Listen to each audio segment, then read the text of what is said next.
Bismillahirrahmanirrahim. Assalamualaikum warahmatullahi wabarakatuh. Teman-teman semua, ketemu lagi dengan saya di program Bubaran Seminggu Bedah Buku Bareng bersama selama 1 minggu 7 hari. Kita hari ini, malam ini akan memasuki episode yang ketiga ya. Bedah buku episode yang ketiga. Judul bukunya Sukses Luar Biasa Adalah Saya, yang ditulis oleh Mbak Prim. Nama lengkapnya bisa teman-teman lihat ya di bawah sini. Judul bukunya Sukses Luar Biasa Adalah Saya, yang ditulis oleh Primi Putri Surya Atmaja MM CH CHT, dimoderatori oleh saya sendiri. Kita akan diskusi dengan Mbak Prim panggilannya, di mana beliau juga sebagai seorang pengajar di salah satu perguruan tinggi yang ada di Jakarta. Saya persilahkan. Nah, ini dia Mbak Primnya. Halo Mbak Prim, Assalamualaikum. Waalaikumsalam, Coach Asari, apa kabar? Oh, luar biasa nih. Gimana kabarnya hari ini? Alhamdulillah, baik, luar biasa kabarnya, luar biasa. Oke, sudah siap ya? Insya Allah ya. Oke. Bukunya yang dikirimkan kemarin versi e-booknya ada sekitar 283 halaman ya, kurang lebih. 263 apa iya sekitar segitu. 243 atau 26, ya. 263 iya. Ini yang lebih dari 200. Nah, ini versi print out-nya. Iya, ini versi print out-nya. Iya. Saya memang lebih worth it sama versi print out-nya dibandingkan e-booknya. Nanti kita kirim ya. Oh, siap. Kalau sampai udah saya baca beberapa sudah saya baca, sangat luar biasa ya. Judulnya sih memang singkat gitu, judulnya sederhana, sukses luar biasa adalah saya.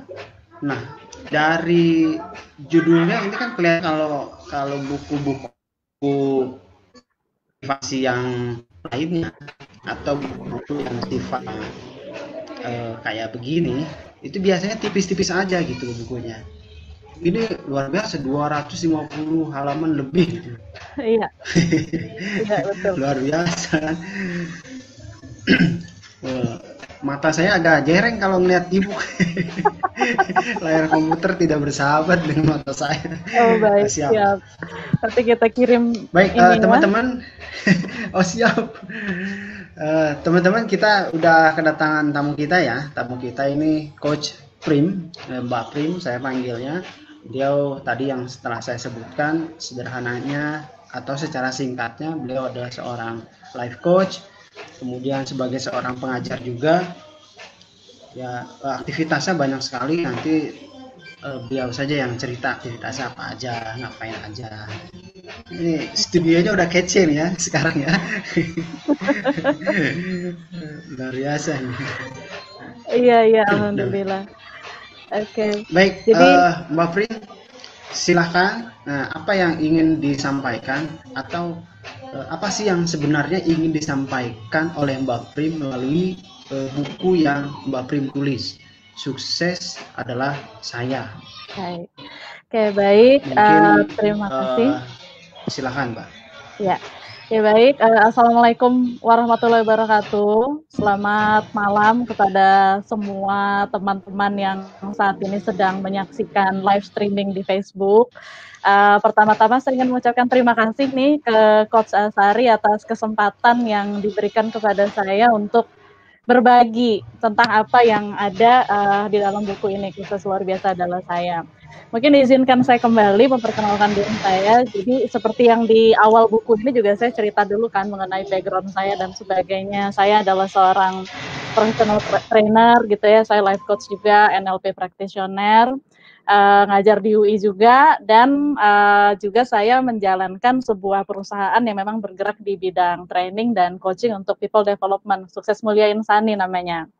Itu. Nah, Apa sih yang mau saya share? Jadi memang awalnya tuh saya cerita dulu tentang suksesnya saya dulu di depan, baru belakangnya setelah saya cerita suksesnya itu belakangannya adalah sebenarnya sebelum saya ada di posisi sekarang ini, sebenarnya saya tuh orang yang bermasalah dulunya, Coach. Ya, jadi orang yang bermasalah dengan masalah yang sangat kompleks gitu ya, yang saya sudah sampaikan di dalam buku saya juga. Jadi buku ini bercerita tentang pengalaman hidup saya, kemudian ada pengalaman hidup banyak sekali tokoh-tokoh di seluruh dunia yang menginspirasi banyak orang, dan juga ada NLP-nya. Jadi sebenarnya bagaimana yang saya rasakan secara pribadi, NLP itu sangat bermanfaat untuk membantu saya healing dari masalah saya. Sebagai saya cerita dulu, jadi awal ketika proses sebelum buku ini ditulis tuh bertahun-tahun sebelum itu hidup saya kompleks lah, mulai dari pokoknya kompleks buat saya saat itu. Saya nggak tahu bagaimana orang lain menilainya, cuma buat saya saat itu saya merasa itu adalah titik terendah di dalam hidup saya. Mulai dari saya mengalami bertubi-tubi tuh dalam 1 tahun itu saya mengalami perceraian, kehilangan pekerjaan, bisnisnya bangkrut, anak saya divonis autis, kemudian saya kena kanker tiroid, kemudian dan sebagainya yang membuat kondisi itu menjadi sesuatu hal yang depresi sekali buat saya. Sampai bertubi-tubi masalah itu, sampai di pertengahan jalan saya pikir saya akan healing gitu ya dari permasalahan hidup saya ketemu dengan seseorang yang saya pikir bersama dia saya bisa membangun kembali hidup yang baru gitu. Ternyata justru laki-laki yang saya pikir tadinya saya bisa berbagi hidup dengan dia gitu ya, berbagi masa depan dengan dia, justru ternyata melakukan sebuah pengkhianatan dan menghamili perempuan lain. Nah, mungkin beberapa teman-teman juga sudah pernah lihat di Facebook saya yang saya share dan juga saya cerita di YouTube gitu ya mengenai hal itu. Nah, depresi yang bertahun-tahun itu saya alami membuat saya pada akhirnya benar-benar berada di satu kondisi yang sangat-sangat menurut saya saat itu tidak bagus kan, sampai akhirnya saya terjebak di pergaulan yang salah gitu ya, sampai saya sempat berkenalan dengan alkohol gitu ya, sampai akhirnya sempat juga menjadi agak nyanduk dengan alkohol. Jadi itu sekelumit sampai endingnya kalau teman-teman lihat di halaman 26 sampai ada di halaman 26 sampai 32, itu di situ ada part di mana saya pernah melakukan sebuah percobaan bunuh diri, dan tapi percobaan bunuh diri itu akhirnya berhasil digagalkan oleh sahabat saya sendiri yang pada saat itu akhirnya menjadi mentor saya gitu ya, memperkenalkan saya dengan sebuah dunia yang baru. Nah, itu sekelumit kisah yang menurut pembaca saya part itu cukup dramatis gitu ya, membawa mereka kepada sesuatu bagian yang betul-betul sangat emosional. Jadi di situ saya bercerita tentang bagaimana saya lagi jatuh-jatuhnya, tapi sampai endingnya akhirnya saya berhasil bangkit kembali, mendapatkan kembali hidup saya. Makanya kenapa ditulisnya Sukses Luar Biasa Adalah Saya, karena momen-momen itu menjadi sebuah fase titik balik yang tadinya saya ada di kondisi yang lagi betul-betul buruk lah saat itu, kemudian saya bisa bangkit lagi. Jadi tujuan saya nulis buku ini tujuannya sih hanya ingin berbagi aja ke teman-teman gitu ya. Kalau mungkin saat ini teman-teman yang mungkin sedang menyaksikan live streaming kali ini mungkin pernah ada di kondisi saya, pernah merasakan teman-teman lagi jatuh gitu ya, pernah merasakan teman-teman lagi terpuruk, bahkan mungkin melakukan hal-hal bodoh gitu ya yang kita lakukan terhadap diri kita sendiri. Saya cuma mau bilang ke kalian bahwa kita bisa bangkit kalau kita mengizinkan diri kita untuk bangkit. Jadi itu aja sih Coach Asari, saya ingin berbagi bahwa seburuk-buruk apapun kondisi kita saat ini, masa depan itu masih suci lah gitu. Masa depan itu masih ada keindahan masa depan di sana. Itu Coach Sari yang mau saya share, sebenarnya inti poinnya di situ. Jadi saya ingin mendampingi teman-teman yang saat ini lagi ada di kondisi yang mungkin merasa terpuruk, merasa jatuh gitu ya, dan sebagainya. Jadi buku ini tuh hasil berpikir, merasa, mengalami dalam tahun yang cukup panjang. Saya sharing mengenai pengalaman hidup saya, pengalaman hidup banyak orang, termasuk bagaimana NLP itu membantu saya untuk keluar dari masalah itu. Jadi sebelum saya jadi life coach, saya dulu di coaching juga gitu ya, dengan gitu. itu. Iya, sampai akhirnya sekarang kenapa saya ada di posisi sekarang ini adalah saya ingin berbagi aja sebenarnya, tujuannya menjadi mendampingi teman-teman yang ayo apapun permasalahan yang teman-teman hadapi saat ini, kalau teman-teman mengizinkan, teman-teman punya masa depan yang baik, mengizinkan diri teman-teman untuk berubah, insya Allah jalannya ada. Dan di sini saya lengkapi juga dengan teknik-tekniknya gitu ya, gimana mulai dari kita reframing sampai kita menginstall programnya ke badan kita gitu, Coach Sari, kurang lebih begitu.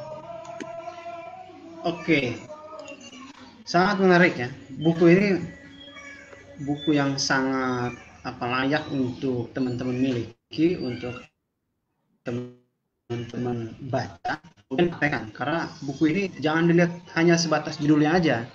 Kalau covernya sudah pasti dilihat covernya kan, ada penulisnya, ada foto penulisnya di situ. Tapi yang lebih penting lagi adalah bagaimana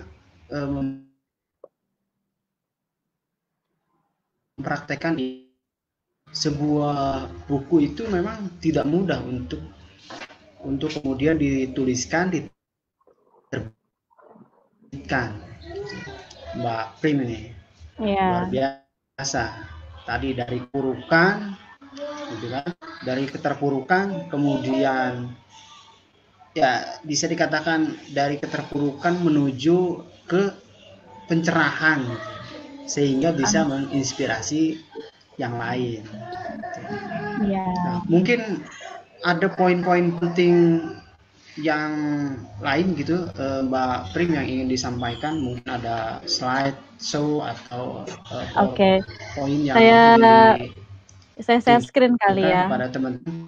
Iya, nanti saya share screen.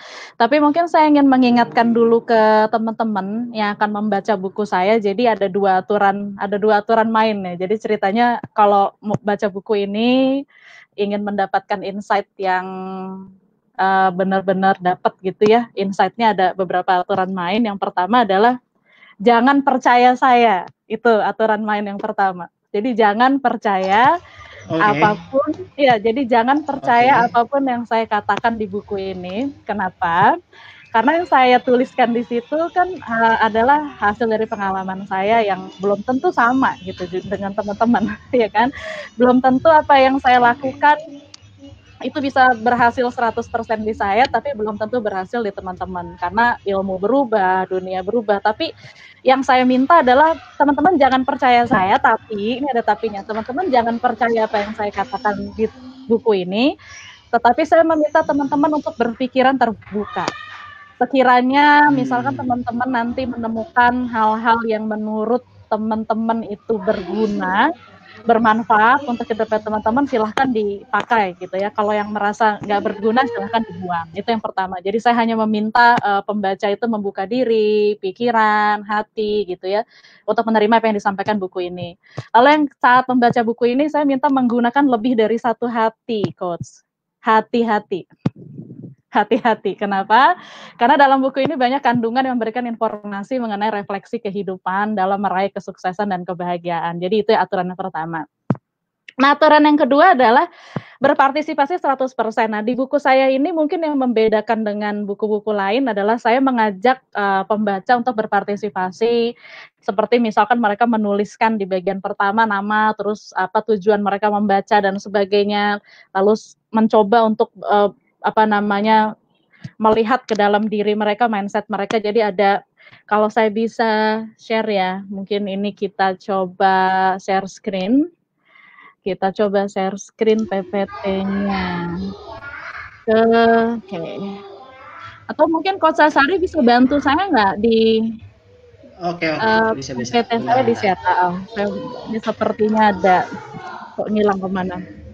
Jadi aturan kedua itu berpartisipasi 100% gitu ya. Saya meminta teman-teman membaca dari bagian awal sampai akhir, kemudian bisa mengulangnya, kemudian membuat catatan-catatan kecil.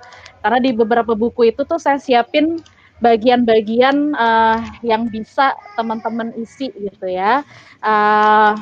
Yang bisa teman-teman isi misalnya kayak di bagian pertama ini ya, misalkan ada kalau nama gitu ya, nanti tulis. Nah ini sebenarnya jawabannya udah ada di sini. Saya udah kasih jawabannya, teman-teman nanti tinggal mindahin aja gitu. Nah, kenapa sih tujuannya? Kenapa dalam buku ini selain membaca, saya mengajak para pembaca saya untuk berinteraksi karena ketika teman-teman berpartisipasi aktif gitu ya, itu yang nantinya akan mempermudah proses transformasinya teman-teman. Jadi ada review, ada bikin catatan gitu ya. Kemudian nanti bacanya diulang lagi dan sebagainya. Ketika kita berpikir dan melakukan itu membuat kita belajar lebih cepat dalam partisipasi itu. Jadi satu, jangan percaya saya, dua, partisipasi. Nah mungkin kita lihat ada beberapa contoh nih di slide berikutnya di dalam buku saya. Ya mungkin kalau teman-teman bisa lihat itu ada part di dalam buku saya yang mengajak teman-teman untuk berinteraksi. Nah, itu dia. Nah, membaca buku ini itu saya berharap sih teman-teman bukan untuk belajar, tapi melepaskan apa yang selama ini teman-teman sudah jalankan gitu di dalam hidupnya teman-teman. Jadi dalam buku ini saya juga mengajak kita keluar dari comfort zone. Nah, tapi ada 3 kata yang paling berbahaya yang membuat kita nggak bisa keluar dari comfort zone, yaitu kata-katanya saya tahu itu. Nah itu dari berdasarkan pengalaman saya itu menjadi sebuah kata-kata yang berbahaya. Jadi itu akan membuat teman-teman nggak mau belajar lagi, nggak mau bertumbuh lagi. Sehingga maka di buku ini kita mengajak untuk bukan belajar tapi melepaskan yang di masa lalu. Jadi kalau di mindset terapi itu saya juga menyampaikan di situ mengenai mindset terapi itu ada learn, terus bagaimana dari learn itu kita bisa meng-unlearn dan relearn. Jadi kalau unlearn itu kan ya udah kita waktu zaman kita kecil kita belajar, kita menerima semua hal begitu saja. Di masa kita dewasa kalau kita ingin melakukan perubahan yang signifikan, kita perlu melakukan yang namanya unlearn. Jadi unlearn itu adalah untuk hal-hal yang sekiranya tidak berguna, tidak mendukung kesuksesan kita dan sebagainya itu bisa kita singkirkan dan kita relearn, adopsi value-value baru yang mendukung kesuksesan kita. Jadi maka dari itu buku ini memang mengajak kita untuk berpindah ya dari satu fase teman-teman yang saat ini mungkin sedang terpuruk atau mungkin biasa-biasa saja ke fase yang berikutnya, yaitu menuju menjadi sesuatu yang luar biasa. Nah, ada beberapa poin quotes yang saya sampaikan di buku saya. Ada di next slide-nya. Intinya sih buku saya ngomongin apa sih? Jadi yang pertama, untuk mencapai sebuah transformasi hidup, itu yang pertama memang mulainya saya bicara tentang mindset dulu. Jadi dari pengalaman hidup saya, jatuh bangun seperti itu, bahkan dulu saya sempat marah tuh sama Tuhan ya. 2 tahun saya marah tuh sama Tuhan. 2 tahun saya marah, saya bilang sama Tuhan, Tuhan kenapa saya gitu. Ya saya marah, coach, betul. Saya ada di posisi saya kena kanker tiroid waktu itu. Dalam keadaan saya kena kanker tiroid, rumah tangga saya berantakan gitu. Anak saya autis. Saya mengalami masalah bertubi-tubi lah, berantakan. Saya menganggap bahwa hidup saya saat itu betul-betul saya berada di posisi yang paling buruk. Saya marah sama Tuhan. Saya bilang, Tuhan kenapa saya? Saya selama ini sudah berusaha menjadi hamba-Mu yang baik. Saya sudah berusaha untuk selalu ada di dalam jalan-Mu, tapi Tuhan kayak nggak sayang sama saya. Jadi betul itu, Kos. 2 tahun itu jangankan yang wajib, jangankan yang sunnah. Yang wajibnya saya nggak kerjain. 2 tahun itu saya membangkang itu, maka saya bilang itu the darkest stage of my life kalau saya bilang. Itu betul-betul. Tapi pada endingnya sampai di momen saya mau bunuh diri. Nah itu saya mau cerita tuh teman-teman. Momen saya mau bunuh diri itu menjadi titik balik saya yang pada akhirnya membuat saya tuh ada di kondisi seperti ini. Saya nggak tahu teman-teman, saya berharap teman-teman tidak perlu melalui fase seperti saya, di mana waktu itu saya udah stres berat, saya udah depresi dengan masalah, saya pergi ke kamar. Di buku saya tuh saya ceritain tuh ada di halaman 26 atau berapa saya lupa. Saya lihat anak saya Saya nangis waktu itu, saya minta maaf, saya nggak bisa jadi good mother lah buat mereka. Saya udah ambil cutter, saya udah siap mau potong itu nadi saya. Di momen itu, saya nggak tahu, ada mungkin jalan Allah juga ya. Tiba-tiba tuh ada gedor pintu rumah saya, kencang banget, tapi saya nggak mau bukain. Tapi dia terus gedor, saya nggak mau buka, sampai akhirnya pintu rumah saya didobrak gitu. Pintu rumah saya didobrak. Itu ternyata sahabat saya yang jadi mentor saya. Beliau juga coach NLP ya, bekas bos saya di kantor dulu. Ngapain lo katanya? Dia udah lihat saya dalam keadaan kacau. Lu mau bunuh diri? Ngapain bunuh diri? Gue rasa hidup ini sudah tidak lagi ada artinya. Saya merasa Tuhan itu nggak sayang sama saya. Saya merasa Tuhan bertubi-tubi memberikan hal-hal yang buat saya itu nggak menyenangkan. Oke, akhirnya dia memberi saya sebuah kesempatan untuk nangis gitu ya, memberikan saya kesempatan untuk mencurahkan semua. Oke, pertanyaannya cuma satu waktu itu, lo mau nggak merubah hidup lo? Ya mau berubah, mau. Betul-betul mau berubah, mau perbaiki hidup. Dia bilang kunci pertama adalah perbaikin dulu mindsetnya, karena kalau kita punya masalah, segala sesuatu hal itu berawalnya di pikiran kita.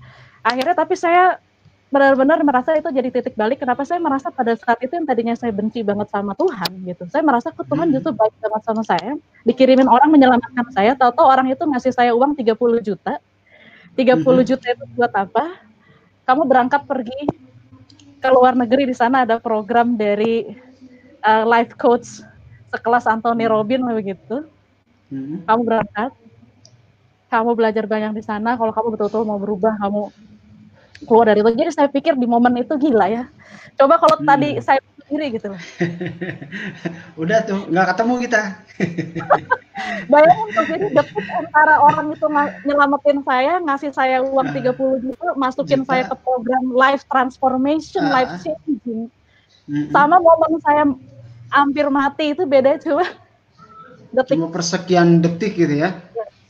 Persekian andai detik saja Tuhan tidak ada di situ udah. Iya, makanya saya pikir gitu.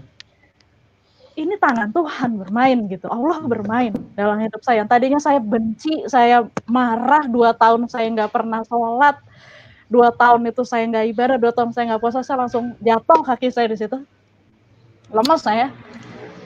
Saya pikir Tuhan baik banget sama gue, gila. Coba kalau tadi mati nggak ketemu anak-anak lagi saya nggak ada di posisi seperti sekarang ini. Akhirnya saya pergi ke program itu, dan program 3 hari itu coach yang ternyata merubah saya.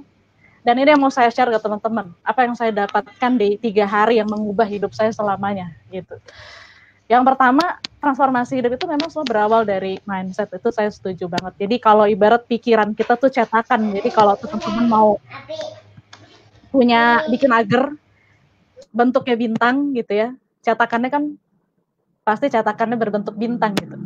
Mau bikin agar gajah, ya cetakannya gajah. Mindset gajah. Itu cetakan, jadi apapun adalah hasil dari cetakan yang dari pola pikir. Makanya kalau kita lihat mindset itu akar ya, invisible, tapi dia mempengaruhi apa yang visible. Jadi jadi ternyata setelah saya memperbaiki pikiran saya memperbaiki cara pandang saya terhadap hidup, cara pandang saya terhadap Tuhan, cara pandang saya terhadap masalah, itu seketika masalah-masalah saya itu kayak selesai gitu. Semesta bekerja memperbaiki itu semua ketika kita memperbaiki cara kita berpikir. Jadi itu yang pertama. Lalu yang kedua, energi itu penting. Energi itu menjadi sesuatu yang penting. Kalau Blair Singer, mungkin teman-teman pernah baca bukunya ya, beliau juga seorang motivator. Beliau mengatakan bahwa big success is big energy. Jadi kalau kamu mau mendapatkan perubahan yang besar itu, kamu harus tahu bagaimana mempergunakan energi itu dan bagaimana mentransform yang negatif ke yang positif. Waktu pacar saya sempat hampir menikah lagi dulu coach, tapi nggak jadi karena ternyata calon suami saya menghamili perempuan lain. Ada repot nih. Ini ditulis di buku? Ada. Oh, saya kira cuma ini aja. Ya, itu ditulis. Jadi buku ini betul-betul pengalaman saya terlewat berarti. Bayangkan perasaan teman-teman ya, orang yang kita cintai gitu mengkhianati kita sampai menghamili perempuan lain. Saya punya energi besar untuk dendam. untuk Wow. marah. Tapi waktu Kirain main santet aja enggak? astagfirullah. Sekalian Ini kan.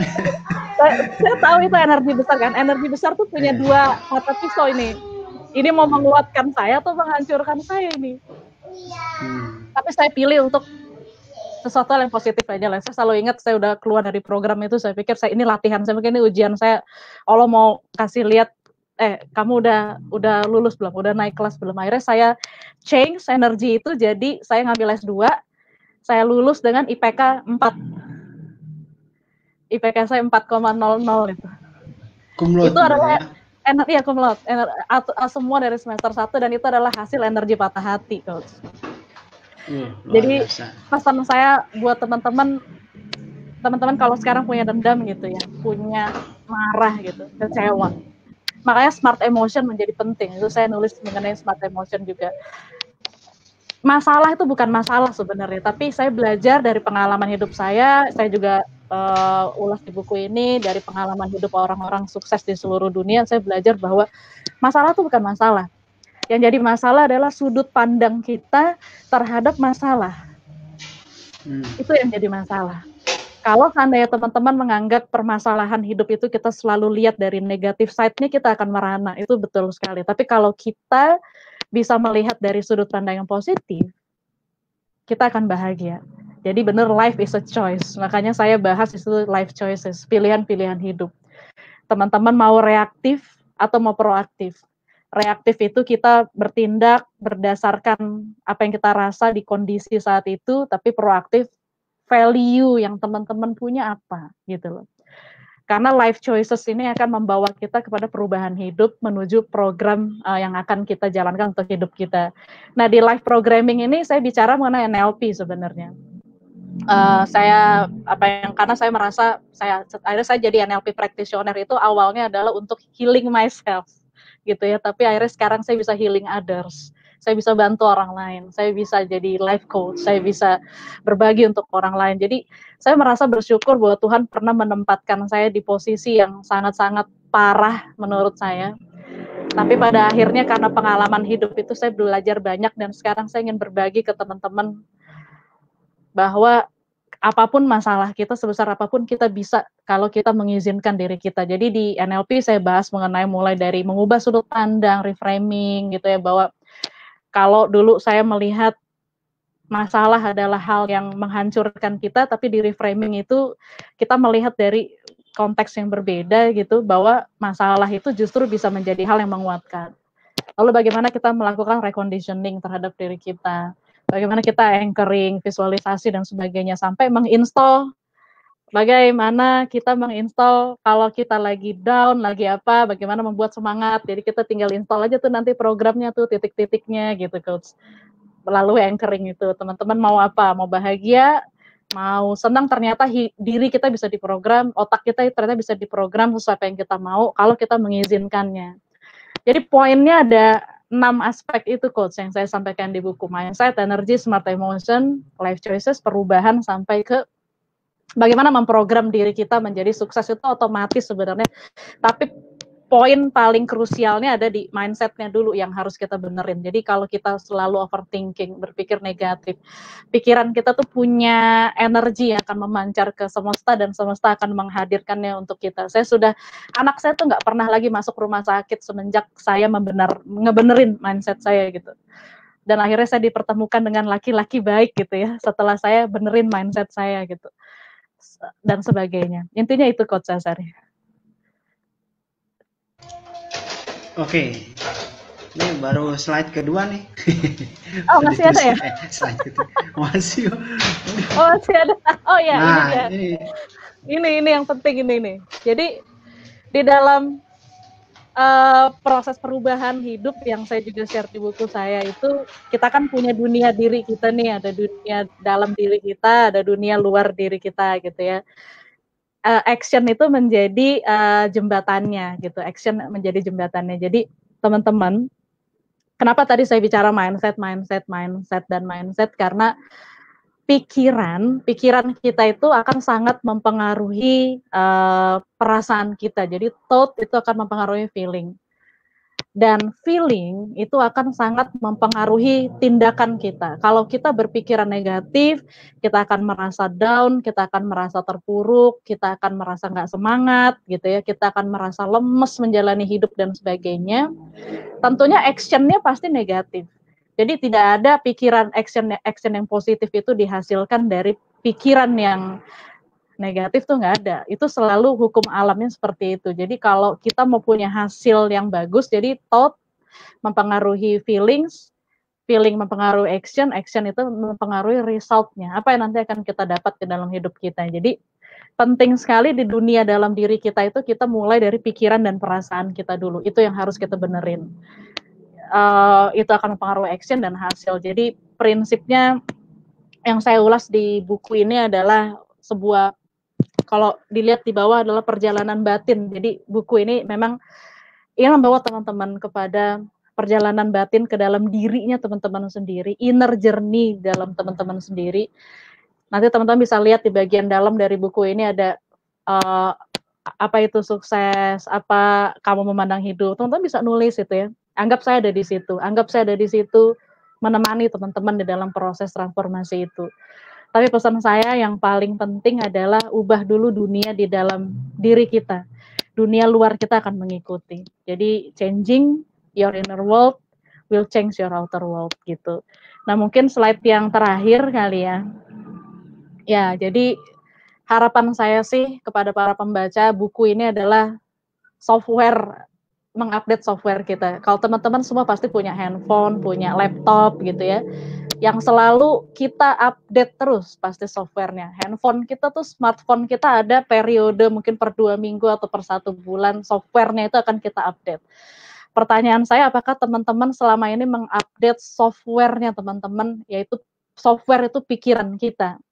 Apa bedanya pikiran dengan otak gitu loh. Otak itu ibarat otak itu adalah hardware-nya, pikiran adalah software-nya. Nah, software-nya itu seberapa sering teman-teman update dengan baca buku yang positif, baca buku pengembangan diri, datang ke seminar-seminar pengembangan diri, datang ke seminar motivasi gitu. Jadi, makanya harapan saya buku ini menjadi sebuah sarana untuk teman-teman bisa mengupdate software-nya ke versi terbaru dan tercanggih, menjadi lebih positif, menjadi lebih bahagia. Itu. Dan saya ingin berbagi ke teman-teman semua. Semoga bermanfaat. Itu aja konsep tadi. Baik, luar biasa ya. Kasih applause dong teman-teman. Terima kasih. Buku yang luar biasa ya, based on true story. Artinya berdasarkan cerita nyata, dibangun dari cerita nyata, dari keterpurukan menjadi istilahnya, kalau ada sebuah istilah itu from, bukan zero lagi ya, from minus to hero gitu ya. Artinya dari kondisi minus menjadi champion gitu, menjadi hero, menjadi pahlawan bagi kehidupan diri sendiri gitu.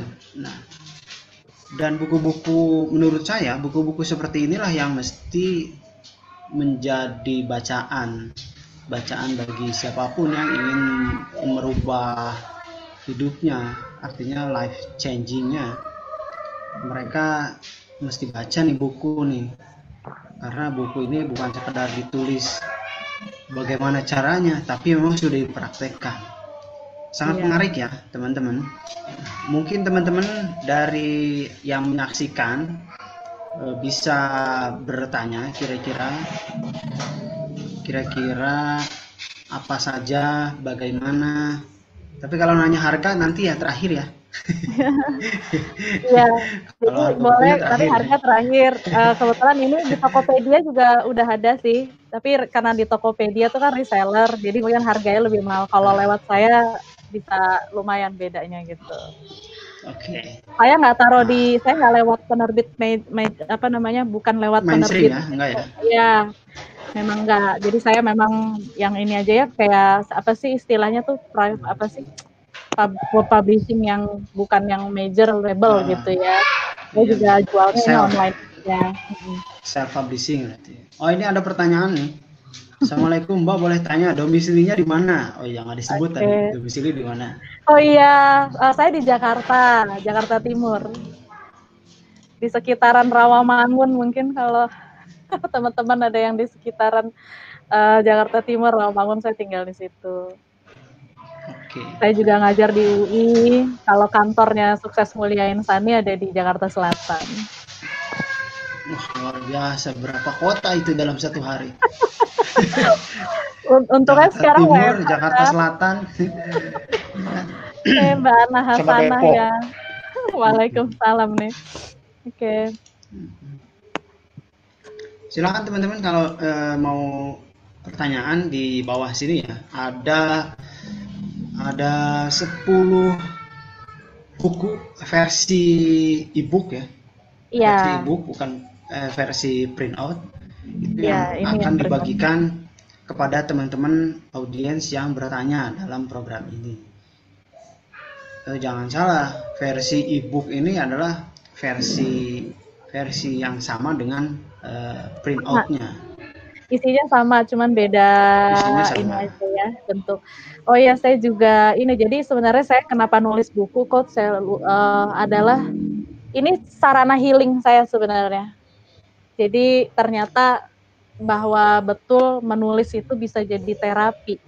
Jadi untuk teman-teman yang kalau punya problem ya, depresi, mungkin lagi down, menulis itu bisa menjadi salah satu terapi kesehatan mental yang efektif.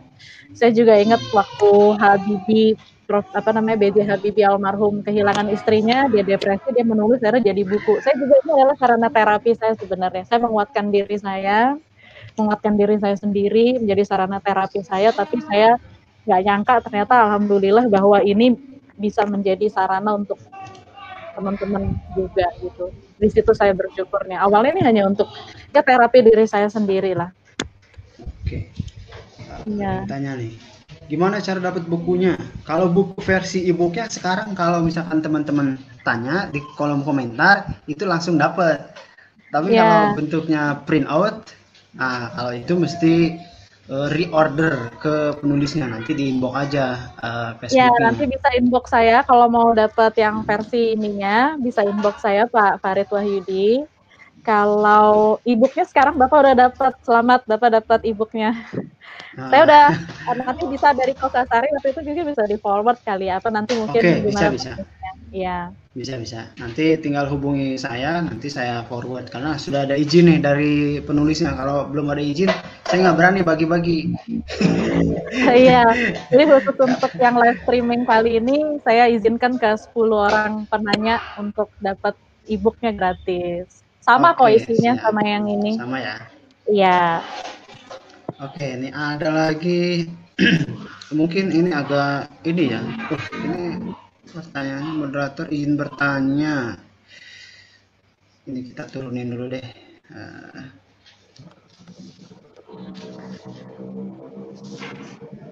Ini out of topic apa memang ada kaitan sama topik kita ya? Oh. Boleh di. Kaitan itu kan sebenarnya continuous improvement juga sih ya. Tapi kalau sebenarnya di Sukses Mulia Insani, tapi agak OOT ini agak OOT ini sebenarnya, tapi nggak apa-apa. Iya. Baik, terima kasih Satria Andi Dwi Putra atas pertanyaan. Iya, kebetulan saya mengajar di korporasi juga, saya nanganin klien-klien juga. Jadi selain untuk life coach, saya juga menangani klien-klien untuk leadership dan sebagainya, training-training soft skill gitu ya. Kaizen itu kalau memang nanti butuh bisa saya ada timnya untuk itu. Nanti bisa kita bicara lebih lanjut, mungkin inbox aja nanti. Oke, siap. Pertanyaan selanjutnya. Nah ini dia. Pertanyaan saya, apa saja teknik-teknik yang dapat dilakukan setelah kita mereprogramming software kayak tadi itu? Kita perlu mengupdate software. Nah, teknik-tekniknya apa aja yang ada di buku nih? Baik, nah ini menarik, terima kasih Bu Ana Hasanah. Jadi caranya gimana? Yang pertama itu mengubah hidup itu mulai dari ubah sudut pandang. Jadi di buku saya di halaman 178 nanti bisa dilihat mulai dari bagaimana kita melakukan reframing dulu. Jadi startnya dari situ. Jadi kalau reframing itu istilahnya kita membingkai ulang ya, membingkai ulang. Jadi kalau ini ada masalah, kita mulai dari situ, lalu setelah itu lakukan visualisasi, anchoring, dan self-talk. Nah, saya menganjurkan self-talk itu dilakukan setiap hari 5 menit begitu bangun tidur atau setelah sholat subuh mungkin. 90 hari lakukan itu, 3 bulan berturut-turut. 90 hari ya? Yes, lama-lama itu jadi habit. Dan saya menganjurkan kata-kata yang dipilih untuk menginstall program itu, aku memilih untuk gitu. Jadi kalau visualisasi, self talk yang positif, kenapa saya anjurkan frase yang dipilih adalah aku memilih untuk. Penjelasannya gini, misalnya kalau seandainya saya tipikal orang yang malas olahraga gitu ya. Kalau seandainya saya bilang ke diri saya, self talk-nya saya rajin berolahraga, coba kita jujur tanya ke diri sendiri, kita lebih termotivasi atau justru malah jadi merasa down karena sedang membohongi diri sendiri. Karena pada kenyataannya kita nggak rajin olahraga, tapi kita ingin jadi berubah menjadi orang yang lebih rajin olahraga. Jadi mungkin kata-katanya bisa, aku memilih untuk lebih rajin olahraga, seminggu 2 kali. Terus, nah untuk teman-teman visual, ini ada rahasianya sih sebenarnya, tapi nggak apa-apa ya. Teman-teman visual yang mendapat informasi lewat mata, gambar, grafik. Ada satu teknik simple. Teman-teman bisa ini jempol. Kemudian teman-teman gerakin dari sini ke atas gitu ya. Kayak gini sambil dilihat jempolnya. Teman-teman mau install apa ke program hidupnya teman-teman? Misalkan aku memilih untuk menjadi pribadi yang lebih positif dan bahagia gitu ya. Nah, ini salah satu teman-teman visual bisa lakukan ini. Kalau teman-teman auditori bisa sambil megang kupingnya. Aku memilih untuk menjadi pribadi yang sukses dan bahagia misalnya. Kalau teman-teman kinestesis yang perlu gerakan, perlu sentuhan, bisa sambil gerakin tangan kakinya berbarengan sambil memberikan sugesti positif apa. Ini yang saya dapat ilmunya juga dari coach saya, dari mentor saya, dan saya coba praktekkan waktu itu. Salah satu cara saya melakukannya adalah dengan cara seperti ini, dan lakukan 90 hari disiplin, itu akan membantu. Itu yang pertama. Lalu yang kedua, mungkin tiap pagi kalau bisa begitu bangun tidur atau yang muslim habis sholat subuh bisa melakukan satu ritual namanya daily gratitude. Jadi setiap pagi kita coba menuliskan hal-hal yang layak untuk kita syukuri dalam hidup kita setiap hari. Ada bukunya kalau perlu. Jadi setiap kita bisa review, itu akan selalu mengingatkan kita untuk mensyukuri banyak hal di tengah masalah-masalah yang sedang kita hadapi. Nah, di buku saya nanti bisa dilihat di halaman 178 sampai 241 itu saya bicara mengenai how to install the program. Jadi self talk menjadi sangat penting. Selain anchoring, nanti kalau kita mau belajar NLP, sebenarnya ini juga Coach Asari ini jago loh ya. Nanti bisa belajar juga sama Coach Asari. Anchoring itu gimana sih? Jadi intinya membuat satu titik di bagian tubuh teman-teman yang teman-teman pilih, yang kalau teman-teman mau semangat gitu misalnya, tinggal pencet aja tombolnya, misalkan teman-teman bikin di sini gitu anchoringnya, nanti semangat itu akan datang. Nanti kalau memang mau lebih jauh, kita bisa bikin training tentang itu, tapi di buku saya ulas detailnya ada di situ. Semoga bisa menjawab. Itu ya, mana ya, nanti Mbak Ana terima e-booknya, baca lagi, diulang, terus praktekin apa yang praktekin. tadi dijelasin. Nah, kemudian kalau nanti mau tanya-tanya boleh inbox saya kalau nanti mau lebih panjang ngobrolnya silakan aja kok. Iya, kalau mau lebih panjang ngobrolnya harus tekan kontrak lah. Iya. Enak juga kalau panjang ngobrol gitu kan. Oke, intermission. Oke, pertanyaan selanjutnya datang dari Mrs. Senja. Assalamualaikum Coach, bagaimana sih cara menghadapi orang sensitif? Ini kaitannya sama sikap orang yang sensitif. Ini gimana nih? Sensitif, maksudnya sensitif ini gimana? Iya, Mrs. Senja mungkin bisa didetailkan yang dimaksud dengan sensitif itu seperti apa ya? Sensitif baperan. Sensitif marah maksudnya. Mungkin hal negatif kali ya, sensitif ke emosi yang lebih negatif kali ya, sensitif. Dilihat sedikit menghadapi marah. Menghadapi bagaimana orang cara negatif. menghadapi orang negatif. Iya, saya banyak dapat curhatan juga sih dari klien-klien saya. Baru juga tadi sore sebelum kita mulai sesi live streaming ini dia bilang bahwa gila ya ngadepin energi negatif itu capek, dia bilang gitu. Apalagi kalau itu datangnya dari lingkaran keluarga sendiri gitu misalnya, dari orang-orang yang kita pikir harusnya mensupport kita dan sebagainya justru malah membuat hal seperti itu. Menghadapi itu pertama sih kalau prinsip saya gini loh, kita tuh tidak bisa mengkontrol perilaku orang lain terhadap kita, karena mengontrol perilaku orang lain yang akan ditujukan kepada kita itu menjadi hal yang memang nggak mungkin, nggak bisa kita lakukan. Yang paling bisa kita lakukan itu adalah mengontrol respon kita terhadap perilaku orang lain, terhadap reaksi-reaksi orang lain. Ya jadi ya sudah, kalau misalkan kita berhadapan dengan orang baperan, sensitif gitu ya, mungkin negatif, ya sudah biarkan saja. Yang penting kita kontrol diri kita nggak ikut ke bawah sensitif gitu, diri kita nggak ikut ke bawah jadi negatif, diri kita tetap menjadi pribadi yang positif. Kadang-kadang beberapa orang namanya manusia itu memang nggak mau didebat sih biasanya, tidak mau dijustifikasi, nggak mau dijudgement ya. Jadi kalau membangun komunikasi dengan orang-orang seperti itu ya coba setujui dulu, ngobrol dulu gitu ya, tanya maksudnya apa, reasonnya apa, karena segala sesuatu tuh pasti ada reasonnya lah, kenapa dia memilih bersikap seperti itu dan sebagainya. Yang penting diri kita tetap positif menghadapi orang itu, jangan sampai kita kebawa, dia baper kita ikut baper gitu, dia sensi kita ikut sensi, dibawa santai aja. Itu misi senja, dibawa santai, dibawa komunikasi, bangun komunikasi dua arah, tanya maksudnya apa, reasonnya kenapa dia melakukan itu.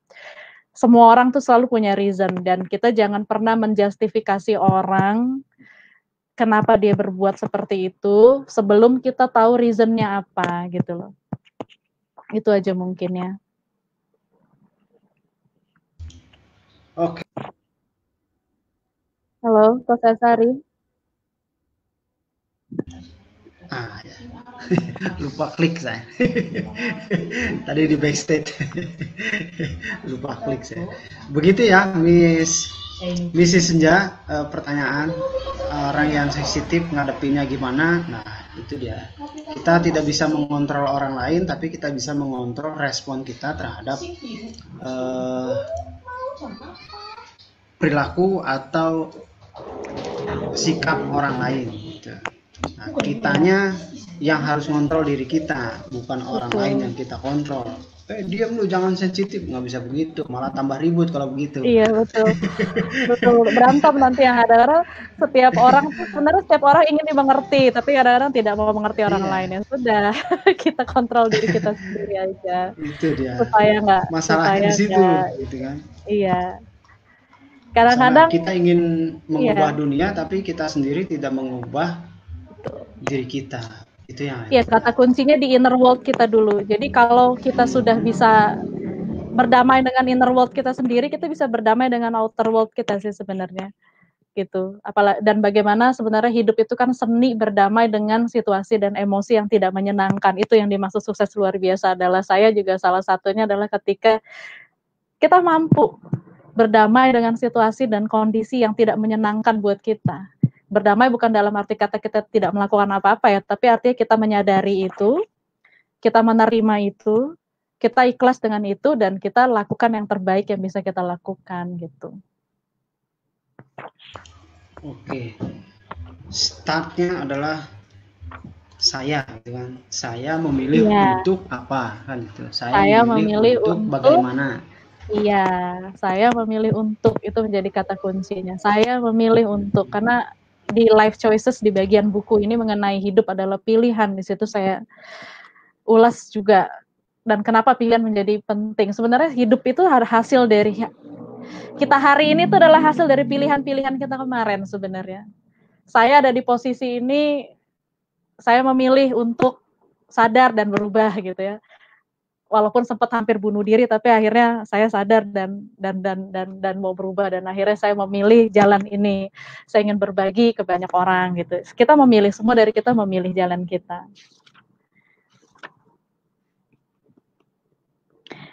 betul. Pada akhirnya orang lain juga kan istilahnya nggak bakal apa ya, support atau tidak support itu kan tergantung pada pilihan kita juga ya.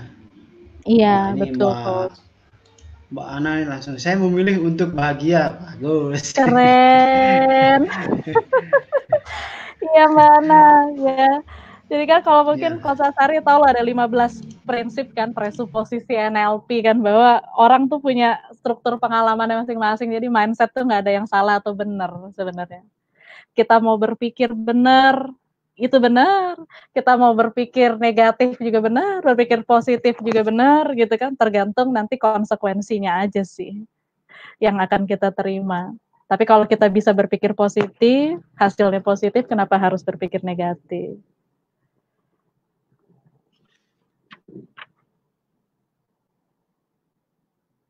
iya, begitu. Mbak Ana, kalau mau memilih bahagia, ya memilih untuk bahagia ya bahagia aja. Oke, teman-teman masih ada 7 ebook lagi ya, 7 ebook lagi yang bisa free access, artinya bisa diakses oleh teman-teman nanti melalui saya bisa kirimkan ke email atau WhatsApp atau inbox. Nah, ini udah ada beberapa teman-teman yang tadi bertanya, yang komentar nggak termasuk ya, bertanya yang masuk. So, Tadi oh, ada yang ada komentar? misi senja. Boleh deh, kalau ada yang komentar ada Oh, nggak nggak? apa-apa nih. Boleh, nggak apa-apa, nggak apa-apa, nggak apa-apa. Coba, kalau ada yang Oh komentar, gitu. kita hargai, kita Oke deh, kalau apresiasi. begitu. Siap, siap, siap, siap. Nah, ini boleh, boleh. Masih ada, masih ada. Lebih dari ini.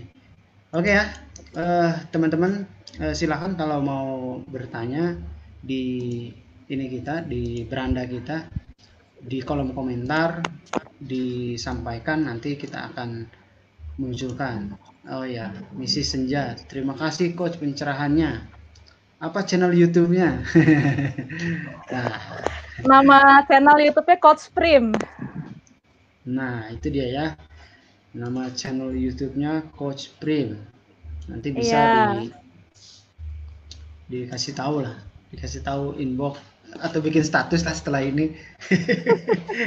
Ya nanti jangan lupa ya di follow, di like, di subscribe supaya Subscribe. bisa selalu dapat inspirasi dari saya setiap saat gitu. Baik,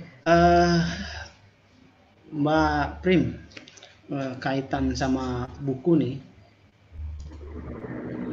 tolong disematkan ke linknya. Oh gitu. Oke, nanti ya, bisa ya. Link apa?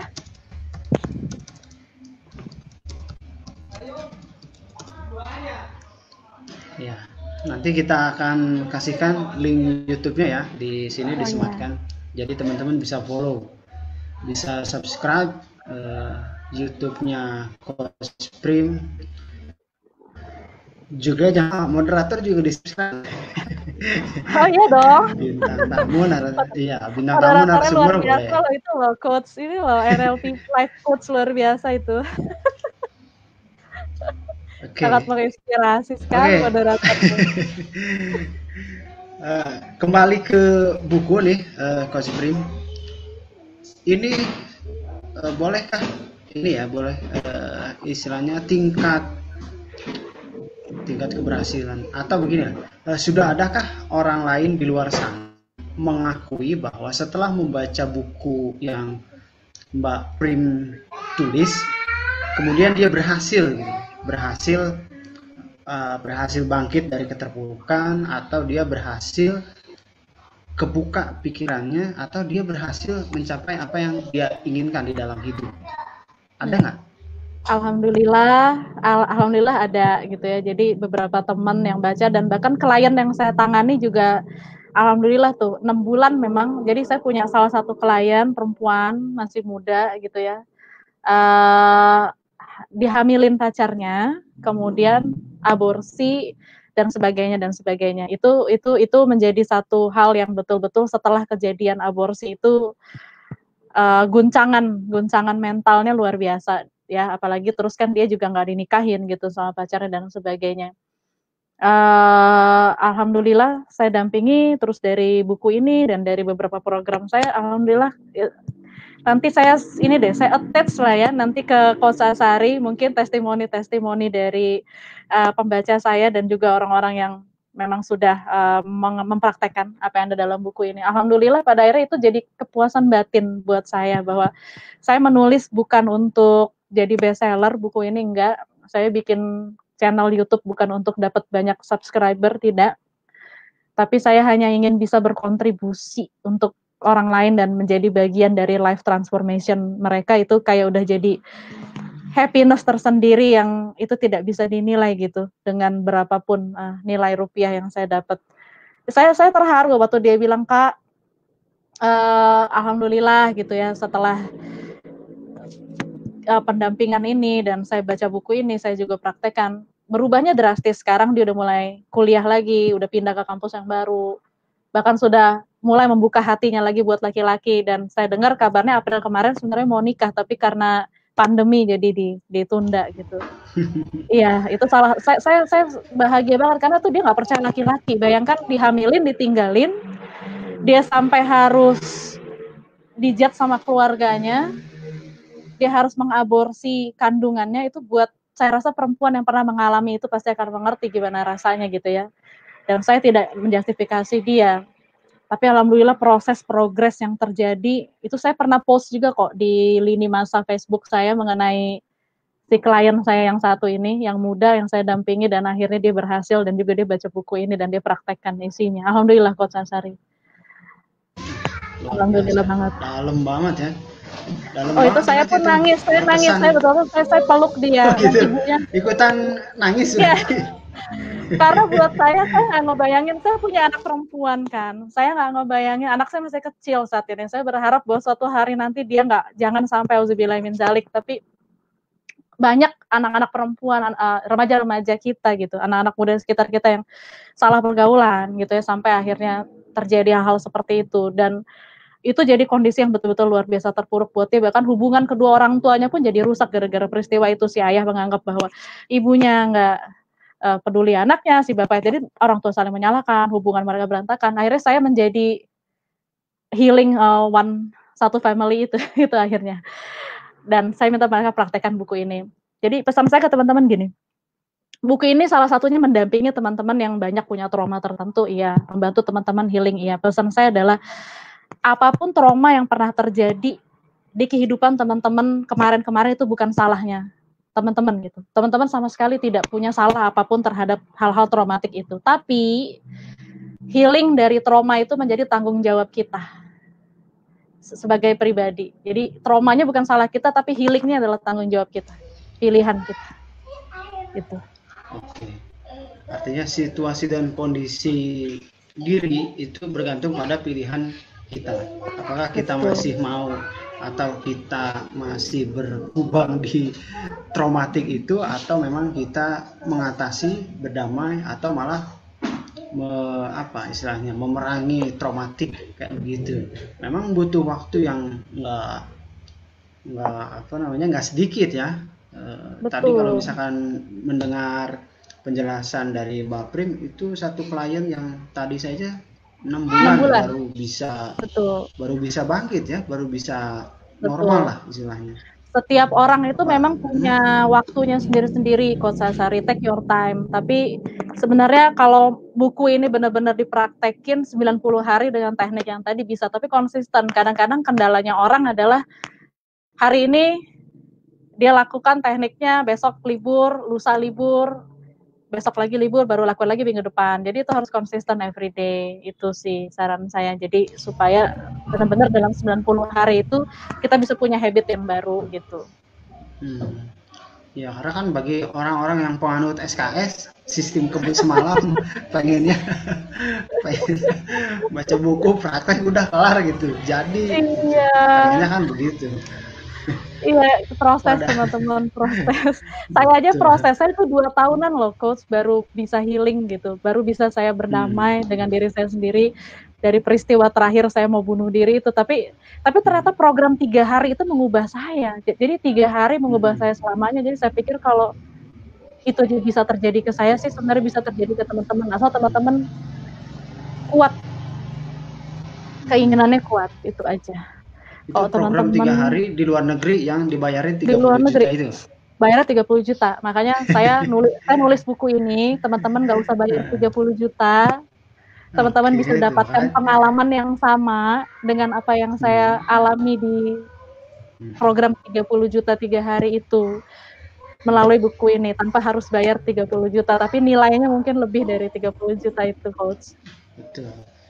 Dan ingat ya, yang dipraktekkan itu bukan sisi emosionalnya yang tadi ya, tapi bagaimana cara mengubahnya. Nanti salah praktek bahaya ini.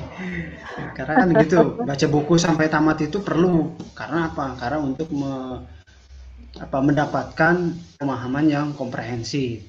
Jangan baru baca bab 1 baru tentang kenapa buku ini ada, kemudian latar belakangnya, emosi-emosi apa, peristiwa-peristiwa apa, baru sampai situ udahan. Tamat ya, baca bukunya. Kalau tamat itu enak. Jadi biar Iya, dapat tadi tuh sensasi 30 jutanya tadi kan. iya Mbak Prim betul. itu mendapatkan pengalaman bisa bangkit dari keterpurukan, mesti dipicu dengan apa, ke luar negeri ikut pelatihan life coach bayar 30 juta. Teman-teman kan mudah aja. Sekarang tinggal beli atau komentar sekarang dapat e-booknya, baca, praktekin. Nggak mesti bayar 30 juta. Iya. Tapi ingat Intinya harus kita ada konsisten kemauan untuk ya. berubah, memang kemauan untuk berubah. Jadi makanya intinya adalah ketika kita mengizinkan diri kita, disitulah perubahan akan terjadi. Izinkan diri kita, satu lagi, izinkan orang lain untuk membantu kita. Dalam setiap proses perubahan itu kita selalu butuh pendampingan sih sebenarnya. Selain kita punya Allah gitu ya, kita punya Tuhan yang selalu ada bersama kita, kita butuh mentor, kita butuh sahabat. Sebenarnya kalau ya mungkin Coach Asari juga sama-sama kita di dunia coaching kan sebenarnya semua orang itu udah tahu jawaban dari permasalahan hidup mereka sendiri sebenarnya. Jadi kalau saya punya masalah ini, sebenarnya jawabannya mereka udah tahu harus ngapain, harus berbuat apa. Tapi kadang-kadang mereka hanya butuh orang lain untuk mengingatkan, untuk men-trigger gitu. Ya anggaplah buku ini menjadi sebuah sarana untuk teman-teman menemukan jawaban di diri teman-teman melalui trigger-trigger dari saya gitu. Makanya kan saya bilang inner journey. Sebenarnya buku ini membawa teman-teman ke perjalanan inner journey dalam diri masing-masing. Sehingga setiap orang mungkin nanti setelah membaca buku ini akan mendapatkan satu rasa yang berbeda, depends on dari masalah mereka, situasi mereka. Tapi apapun itu, tekniknya bisa digunakan untuk semua. Itu. Jadi begitu teman-teman. Menarik Link ya. YouTube ya, minta link YouTube ya. Oke. Link YouTube itu, ini ada channel saya nih, saya lagi buka nih. Klik channel Anda Oke. ya berarti. Nanti saya copy Betul. paste. Oke. Oke. Nah, itu Baik, ya link teman-teman YouTube. ya. Jadi sejauh mana teman-teman pergi kalau teman-teman tidak mengizinkan diri sendiri untuk memilih atau mengubah diri sendiri, itu nggak bakal jadi. Kemudian kalau tadi ada dua tuh, izinkan diri sendiri, yang kedua adalah izinkan orang lain membantu. Membantu. Ingat ya, membantu. Membantu. Membantu Membantu sesuai dengan kita. kemampuan. Kemampuan. Iya. Selama ini kan prinsip Jangan kita orang sukses itu pemberi yang baik. Tapi Oke. sebenarnya ada prinsip satu lagi, orang sukses adalah penerima yang baik. Nah, itu dia. Penerima yang baik. Kan kalau kita sebenarnya kan semua hidup kita itu kan hasil kita menerima kan, menerima takdir, menerima rencana Tuhan, menerima kebaikan orang. Jadi terima. Salah satu cara yang paling simpel kalau kita lihat ada orang muji kita gitu misalnya. Hai, Coach Asari gitu. Misal, Coach Asari ganteng banget sih, misalkan hari ini. Biasanya kebanyakan dari kita akan bilang bahwa, kamu juga sebenarnya kata mentor saya yang kalau kita mau belajar jadi penerima yang baik, kalau ada orang puji kita, misalkan, hai, cantik banget hari ini, kita cukup bilang terima kasih, dah simpan dalam hati apresiasi itu. Karena kalau kita langsung memuji balik detik itu, kita sedang mementalkan katanya, mementalkan energi baik yang sebenarnya akan kita terima. Jadi kalau ada sesuatu hal yang baik, bantuan orang lain, orang-orang yang peduli dengan kita, terima itu, keep it in your heart, dan izinkan mereka membantu Anda untuk jadi pribadi yang lebih positif dan bahagia. Izinkan diri Anda dibantu, karena nggak ada satupun orang di dunia ini yang bisa membantu kita kalau bukan diri kita sendiri. Saya juga selalu tekanin untuk ke klien saya kan juga ada hipnoterapi juga kan yang saya jalanin. Saya selalu tanya, Anda mengizinkan diri Anda dibantu atau enggak? Karena kalau Anda tidak mengizinkan diri Anda dibantu, mau hipnoterapis paling canggih, paling mahal sekalipun, itu tidak akan berefek apa-apa, karena mental blockingnya itu harus dibuka dulu. Itu. Jadi memang ini pengaruhnya sangat besar ya, mental blocking, kemudian baru ke mindset, baru ke outcome, baru ke live program. Wah, ininya banyak sekali gitu ya. Makanya 200 halaman rangkaiannya. Ya, 250 halaman lebih gitu. 200. Sampai jereng mata kalau lihat laptop. Nanti Pak Sari saya kirim deh ini deh. Nanti Coach kasih alamat. Boleh. Saya kirim. Saya sendiri yang tulis buku ini aja lupa saya berapa sih total halaman buku yang saya tulis sebenarnya ini. Saya nulis sendiri karena oke. 241 di penutupnya, Coach. Nah, yes. 241 kan. Iya, betul. Belum termasuk kata pengantar, prakata gitu ya. Ya kurang lebih 250 halaman. Nah, teman-teman yang mau subscribe di sini ya, agak panjang nih. Iya, itu saya benar nggak tuh? Yang mudah-mudahan benar. Channel YouTube-nya ya. Coba kita tampilin lagi. Nah, di sini memang nggak bisa diklik kalau di sini. Nanti di komentar deh, di kolom komentar Facebook saya ketik. Cari footprint aja sih ada kali ya. Pasti ada foto print. Bisa begitu. Oke, sebagai closing statement dari Mbak Prim nih, apa nih kira-kira yang dapat disampaikan kepada teman-teman dalam program hari ini, supaya teman-teman dapat terinspirasi, kemudian dapat beraksi, kan? Inspirasi tanpa aksi ya nol. Silakan, Mbak. Yang saya sampaikan teman-teman ya, pertama mungkin beli bukunya gitu ya, baca bukunya supaya teman-teman bisa ikut merasakan dan mengalami, dapat insight-nya. Yang kedua adalah baca bukunya sampai selesai. Ulangi perbagian-perbagiannya, bikin review. Di sini kebetulan di bagian-bagian ininya ada form-form yang bisa untuk melakukan review diri di dalam buku-bukunya. Teman-teman bisa berpartisipasi aktif di situ. Lalu pesan saya ke teman-teman semua adalah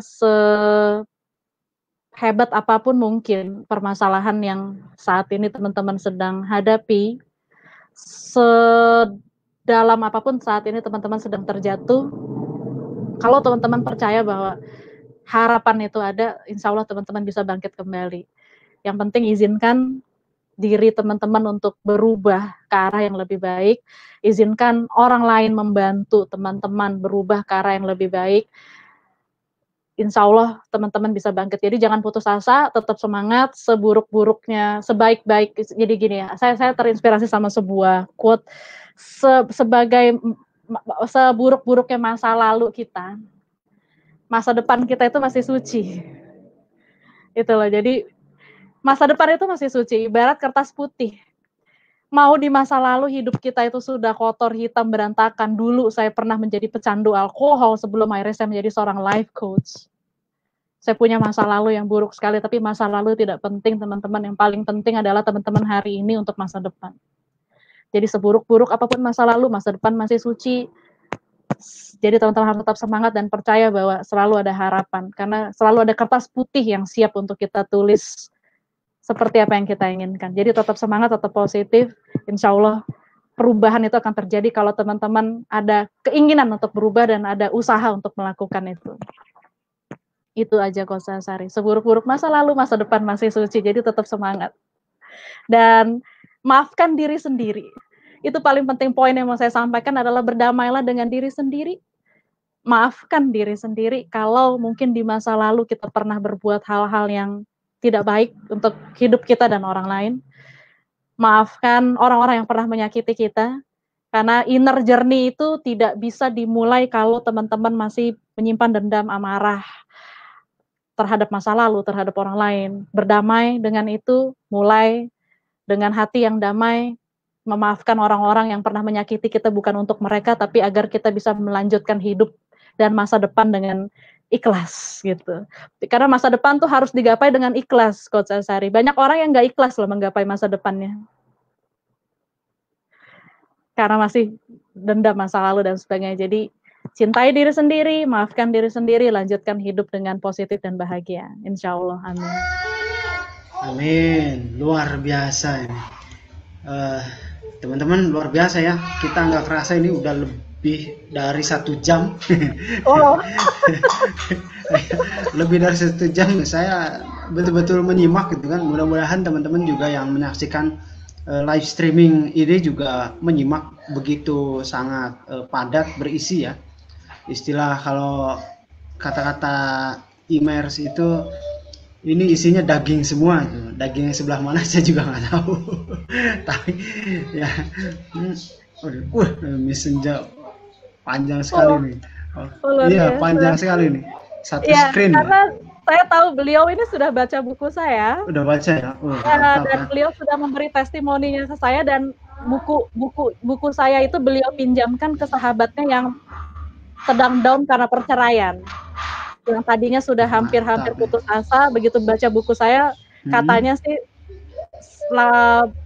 ada perubahan dalam dirinya, cara pandang terhadap hidup dan sebagainya. Bahkan tadinya saya mau diundang, beliau tuh dari Sulawesi ya, Misi Senja tuh dari Bulukumba, Sulawesi Selatan. Bulukumba. Iya, Bulukumba. Tadinya saya mau diundang ke sana, tapi karena pandemi jadi saya belum bisa nyapa teman-teman di Bulukumba. Teman-teman di Bulukumba tetap semangat, terima kasih apresiasinya. Saya juga berterima kasih kepada Mbak Prim, Coach Prim yang sudah hadir di program saya, di program kita ini Bedah Buku. Insya Allah sangat bermanfaat sekali bagi teman-teman yang menyaksikan dan menyimak program ini. Saya ucapkan terima kasih, Coach. Sama-sama, Coach Asari, sama-sama. Saya juga terima kasih banyak sudah diundang. Saya berterima kasih diberi kesempatan untuk berbagi. Semoga bisa membawa manfaat untuk teman-teman semua yang hari ini menyaksikan live streaming. Dan semoga silaturahmi kita bisa nyambung terus sampai kapanpun. Baik. Baiklah, sampai jumpa lagi ya teman-teman semua di program yang sama esok hari, insya Allah dengan pembicara. Ini 3 hari berturut-turut pembicara kita perempuan ini. Pertama pria, kedua perempuan, ketiga perempuan, besok juga perempuan. Sekian, terima kasih. Billahi taufiq wal hidayah. Wassalamualaikum warahmatullahi wabarakatuh. Terima kasih.